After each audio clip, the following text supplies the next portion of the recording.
I believe that 75 years after the end of the Holocaust, it was amazing to see that so many heads of state and government came to Israel.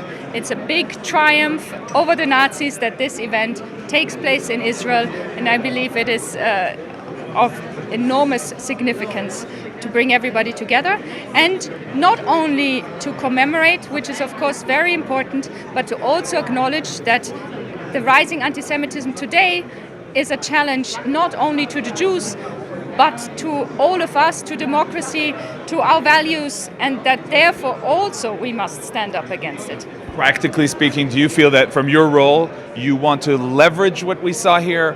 You have more people to contact. You hope to take this and push it ahead? You know, the EU had its 3 presidents here. So we had the president of the European Commission, the president of the Parliament, and the president of the Council.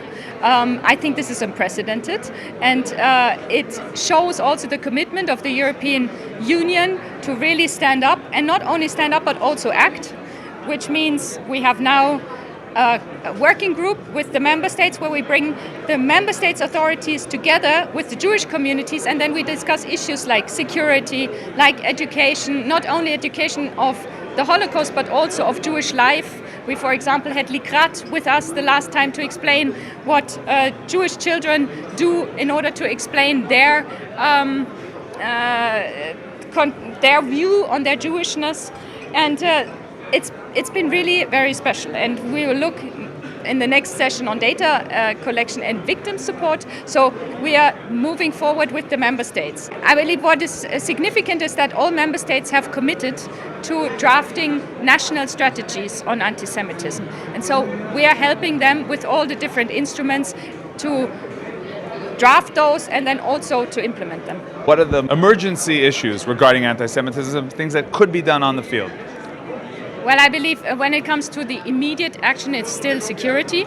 We need joint risk assessments with the Jewish communities. We need concrete measures that cost money. So that's the immediate issue. However, then there is a more long-term issue, which is, of course, in general, the fight against right-wing extremism, against Islamism. You know, has evolved much better connection between the different services, intelligence services, and law enforcement.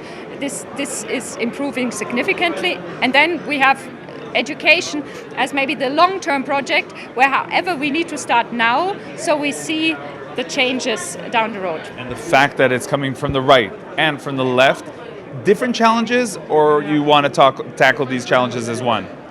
Well, they are different challenges, but you know, all these extremists from the right, from the left, and also from within the Muslim community, they unite over anti-Semitism. So in a way, when it comes, for example, to hate speech online, we can use the same instruments to take down these anti-Semitic inciting hate speeches, but also hate speech against other groups.